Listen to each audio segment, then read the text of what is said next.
계절별 별자리에서 가을은 사각형으로 소개됩니다. 이 사각형은 바로 페가수스의 몸통입니다. 하늘 한복판에 펼쳐진 이 사각형은 그 자체로 유명한 자리별입니다. 페가수스 자리는 말의 상반신만으로 표현됩니다. 그럼에도 불구하고 88개의 별자리 중 7번째로 큰 거대한 별자리입니다. 아라토스에서 프톨레마이오스에 이르기까지 이 별자리는 말을 의미하는 보통명사 히포스로 불렸습니다. 이 별자리가 페가수스라는 이름을 얻게 된 것은 라틴어로 번역되면서부터입니다. 페가수스의 몸통을 장식하는 4개의 별들 중 1개는 고대 그리스에서 페가수스의 배꼽이자 안드로메다의 머리끝으로 다뤄졌습니다. 17세기 요한 바이어가 각 별들의 그리스 알파벳을 할당할 때 이 별을 안드로메다 자리 알파별 및 페가수스 자리 델타별로 등록하였습니다. 하지만 오늘날 이 별은 오로지 안드로메다 자리 알파별로만 다뤄집니다.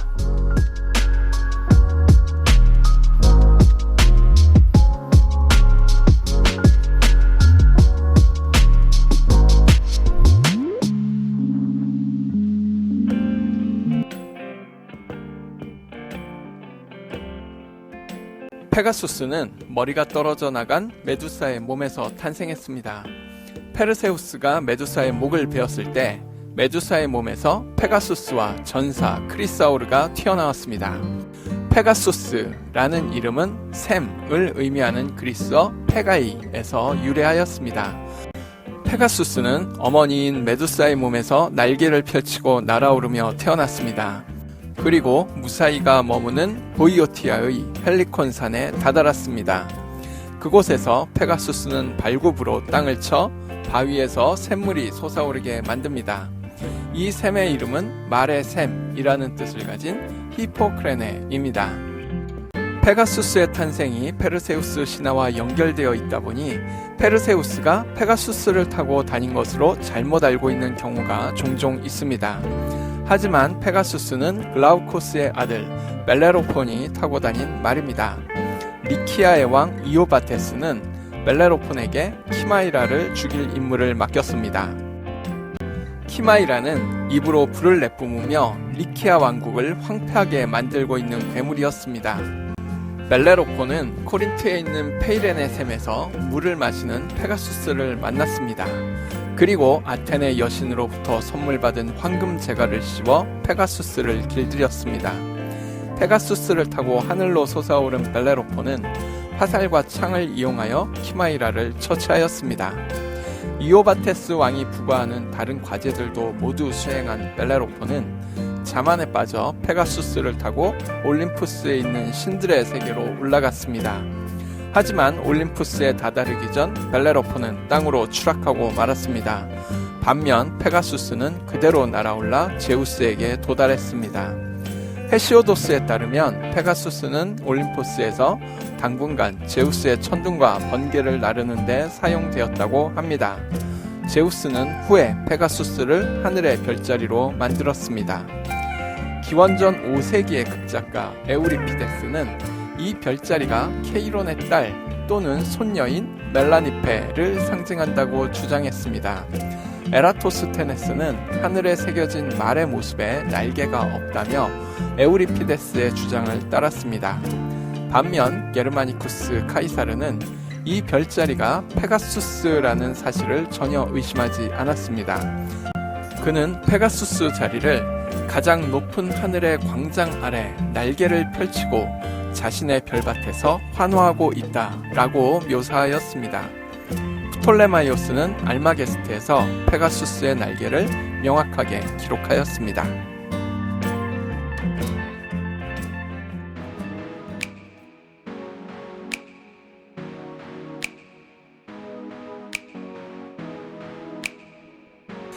페가수스 자리 알파별은 마르카브입니다. 이 단어는 말의 어깨를 의미하는 아라비아어 먼키브 알퍼러스로부터 유래하였습니다. 원래는 페가수스 자리 베타별을 지칭하는 이름이었는데 중세시대 후기에 페가수스 자리 알파별의 이름으로 사용되기 시작했습니다. 페가수스 자리 베타별은 쉬에트입니다. 알마게스트 아라비아어판에서 물병자리 델타별의 이름으로 쓰인 알사크로부터 유래한 이름입니다. 알사크는 말의 정강이를 의미합니다. 이 단어 역시 중세시대 후기부터 페가수스자리 베타별의 이름이 되었습니다. 페가수스자리 감마별은 알게니브입니다. 이 이름은 옆구리를 뜻하는 알점브로부터 유래하였습니다. 원래는 페르세우스자리 알파별의 이름인데 르네상스 시대에 페가수스자리 감마별의 이름으로 사용되기 시작했습니다. 페가수스자리 엡실론별은 에니프입니다. 이 이름은 아라비아어로 코를 의미하는 엄프로부터 유래한 것입니다. 이 이름은 중세시대부터 사용되기 시작했습니다. 페가수스자리 제타별의 이름은 호맘입니다. 이 이름은 페가수스자리 제타별과 크시별을 지칭하는 사드 알 후맘이 축약되어 만들어진 것입니다. 영웅의 행운의 별이라는 뜻이 있을 것으로 추정됩니다만 정확한 근거는 밝혀지지 않았습니다. 아라비아어로 사드라는 단어로 시작되는 별이 물병자리와 염소자리, 페가수스자리에 10개가 있습니다. 사드의 정확한 뜻은 규명되지 않았습니다. 아라비아에서조차 전승이 끊긴 상태입니다. 하지만 일반 명사로서 사드는 행운을 의미합니다. 한편 이 단어를 사드라는 이름으로 불린 아라비아의 고대 신과 연결짓는 견해도 있습니다. 페가수스자리 에타별 머터르는 페가수스자리 에타별과 오미크론 별을 지칭하는 사드, 머터르가 축약되어 만들어진 이름입니다. 뜻이 정확하지는 않지만 머터르는 비로 해석되곤 합니다. 아라비아에서 일반 명사 머터르는 비를 의미하기 때문입니다.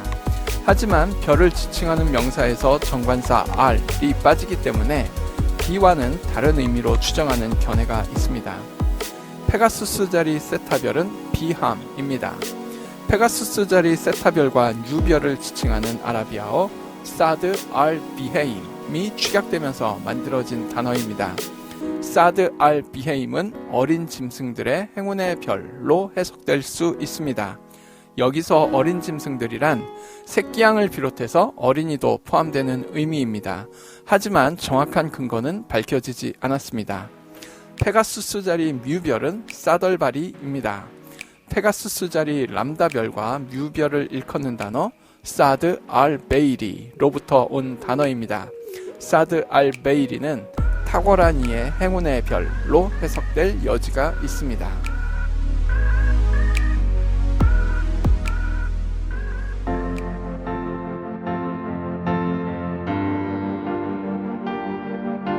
페가수스의 몸통이 그리는 대사각형이 쉽게 눈에 띈다는 것은 역설적으로 이 대사각형 인근에 눈길을 끌만한 천체가 없기 때문이기도 합니다.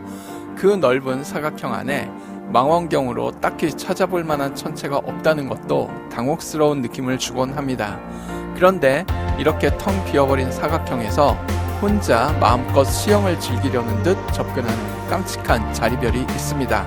작은 돌고래 자리라는 이름을 가진 자리별입니다.